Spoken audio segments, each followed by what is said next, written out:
Deborah Rosado Shaw is the author of Dream Big. She is also the founder of Dream Big Enterprises and Umbrellas Plus. The company is a multi-million-dollar wholesaler and importer of fashion and sun accessories. Deborah, welcome to Making It. Thank you so much for being here today. It's my pleasure, really. Fascinating book. I loved it. First off, every entrepreneur dreams of that million-dollar account. Right. How do they get it, though? What do they do? What are some things they can do? Well, one of the things I know is that you have to play beyond the rules. So one of the reasons that I get to play in that game is that I found, here's the game, and here's what everybody says you're supposed to do. Now, what can I do to get to expand what's possible for me? In your book, you discuss how to stop fighting fear and instead use that in a positive way as a tool. How does that work? I mean, interesting, stop fighting fear for everything, not just business, but for everyone all around. Right. Well, I mean, I think if you're doing anything that's really challenging you, you're going to feel afraid. I mean, what you have to do is get really familiar with the sensation. You know, your knees are shaking, your palms are sweating, your heart might be palpitating, but that energy actually has you see new possibilities, see new things that you can do. So it's not about overcoming fear. You don't overcome fear. You get comfortable with the sensation. And are there key steps that you would recommend to get over that hurdle?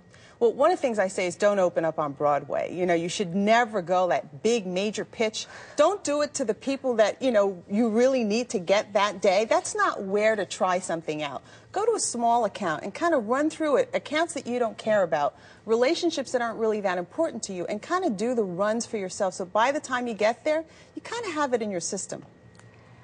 We hear this a lot. Take a leap of faith. Oh. I know what your answer is going to be. But you don't recommend that. Absolutely not. Why? I think it's very dangerous. And when you hear people speaking that they have taken a leap of faith, it's usually not true. So if you look a little further, what you see is that they have done their homework. They have probably spoken to lots of people, if they're successful at it. If you see people have taken a leap of faith and they flop, then you know they didn't do their homework. But absolutely, you have got to, when you're going to sign your house and your family's livelihood about an idea that you have better get prepared. You also talk about in your book, Dream Big, that people should dream big, but there are some times when they should quit pursuing some dreams. Why is that? Well, I think you have to have a dream that speaks to you, and it might not speak to somebody else. I mean, when I was a little girl, my big dream was I wanted heat and hot water. I really, every day, if I could just have heat and hot water, I would be so thrilled. And then I traded up a different dream, a great school. I wanted to be an attorney. I never became an attorney. And then I started a business, and then I wanted to write a book. And you kind of trade up.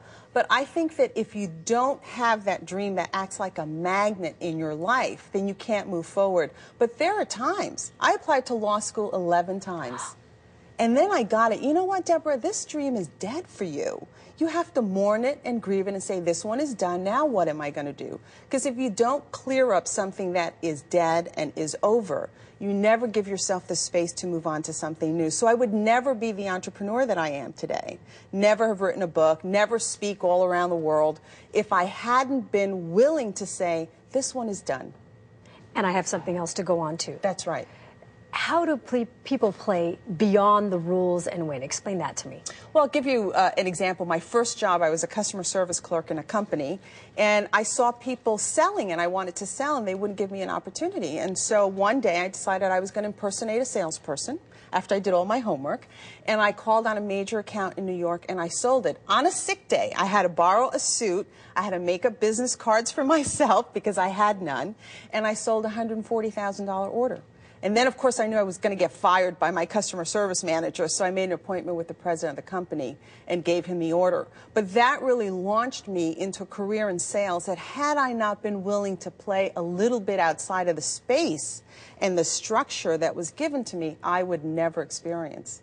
Terrific. Deborah Rosado Shaw, thank you so much for being here. And we'll tell you how to reach Deborah Rosado Shaw when we return. Dream big, soñar grande, right after this. Terrific. Thank you so much for being here.